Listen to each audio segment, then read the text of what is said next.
یہ رسول جو ہے بہکی بہکی باتیں کرتے. ولید ابن مغیرہ ایک بہت بڑا کافر تھا، دشمن رسول کا. اس نے کہا یہ نبی بہکی بہکی باتیں کرتے ہیں، انہیں جنون ہے. اللہ اس نے ایک گالی دی، جنون ہے، یہ نبی بہکی بہکی باتیں کرتا ہے. تو اللہ نے اس کے 9 آیت سورہ قلم میں بیان کی، 29واں پارہ 9 آیت بیان کی. اے میرے حبیب، یہ جو آپ کو کہہ رہا ہے مجنون ہے، پاگل ہے، آپ کے دماغ پہ اثر ہے، یہ وہ ہے کہ بڑی بڑی باتیں کرتا ہے، چغل خور ہے، جھوٹا ہے، کذاب ہے. اللہ بیان کرتے کرتے اس کے سارے عیبوں کو بیان کرتے آخری عیب پہ اللہ توجہ دیتا ہے. میرے حبیب اتلم بعد ذالک زنیم، ارے آپ جانتے ہیں یہ جو آپ کو کہہ رہا ہے بہکی بہکی باتیں کرتے آپ کے دماغ پہ اثر ہوا، بعد ذالک زنیم، آپ کو خبر بھی ہے. اتلم بعد ذالک زنیم اشرف علی تھانوی دیوبندی کا ترجمہ ہے کہ اے میرے نبی آپ کا دشمن حرام زادہ ہے.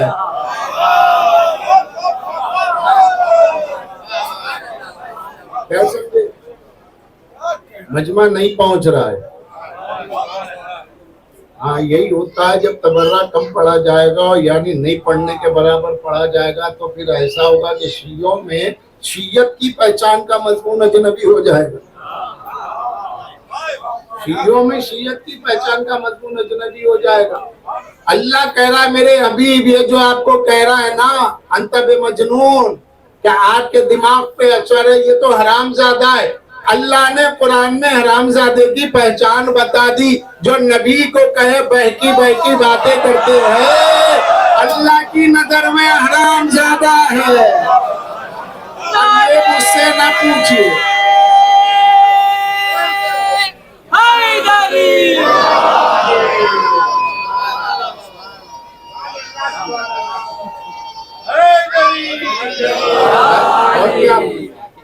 یہ ہے. اب کس نے کہا، یہ کس نے کہا تھا لاؤ دوا تو قلم، تو کس نے کہا تھا رہنے دو. خط غلبہ علیہ الوجع، ان پہ درد کی شدت ہے. اور پھر منہاج السنہ میں ابن تیمیہ میں لکھ دیا ہے، شیخ الاسلام جسے کہتے اس نے لکھ دیا ہے صاف طور پر کہ یہ تو ہذیان کہہ رہے ہیں، بہکی بہکی باتیں کر رہے ہیں. تبھی تو قرآن سن تو لیا تھا، عمل سرزد ہو گیا تھا. حذیفہ نہ چھپاؤ یار، رسول نے کسے منافق کہا؟ کوئی تم بتاؤ نہ بتاؤ، میں جانتا ہوں میں منافق. یہ جو اندر کی بے چینی ہے نا وہ قے کروا رہی تھی، تو کہنے والے نے اعتراف کر لیا کہ میں منافق ہوں. وہ سنیں گے تو کیا ہوگا، یہ سنیں گے تو کیا ہوگا. ان تک بات پہنچی تو تھا جب ساری کتابیں آپ نے لکھی ہے، سارا بیان آپ ہی کا ہے، پورا اسٹیٹمنٹ آپ کا ہے، اقبال جرم آپ کا ہے. تو پیپر میں آیا، انقلاب پیپر میں یا ہندوستان ٹائمز میں یا ہندو پیپر میں کہ فلاں چوراہے پہ مرڈر ہو گیا، فلاں جگہ ریپ ہو گیا، یہ ریپسٹ ہے، یہ مرڈرسٹ ہے، نام آ گیا. قبلہ آپ نیوز پیپر کی بات کیجئے مگر قاتل کا نام مت لیجیے. ارے بھائی اس نے لکھا ہے، ہم کیا اپنے گھر سے بیان کر رہے ہیں؟ کس نے کہا نبی نے ہذیان کہا تھا؟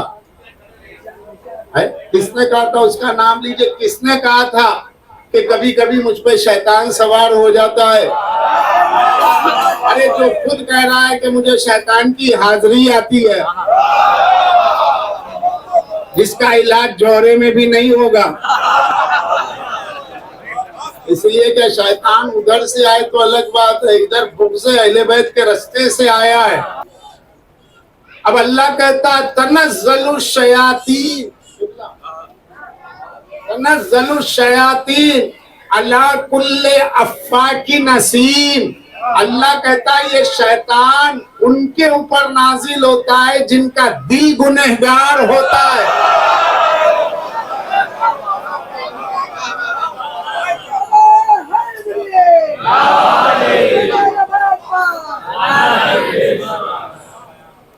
اگر تبرے کے خلاف وائرس پھیلنے لگے، اگر لعنت کے خلاف وائرس پھیلنے لگے تو تبرے کا انجیکشن دے کے اس کے سائیڈ انفیکشن سے بچ جائے گا۔